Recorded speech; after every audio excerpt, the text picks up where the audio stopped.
Përshëndetje Ilir, burime nga brenda spitalit privat bëjnë me dije se aktualisht është duke u përgatitur trupi i të ndjerit, zotit Nano, për të transportuar për në morgun e kryeqytetit aty ku merret edhe certifikata e vdekjes.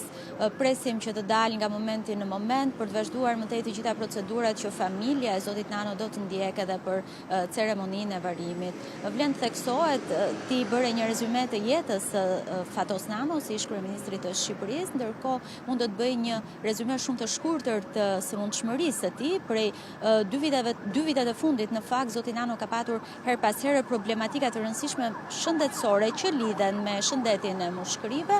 Është shtruar disa herë në spitalin privat ku edhe ka mbyllur syt mesditën e 31 tetorit me probleme shëndetësore.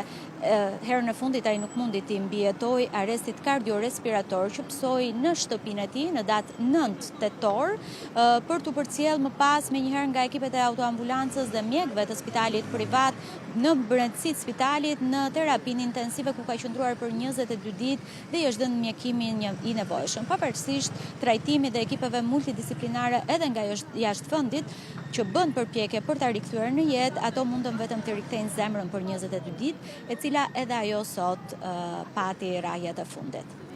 Bruna, faleminderit për informacionet, detajet e marra nga spitali privat aty ku ditën e sotme është ndarë nga jeta ish kryeministri i vendit zoti Fatos Nano pas disa ditësh në fakt në reanimacion nën kujdes mjekësor.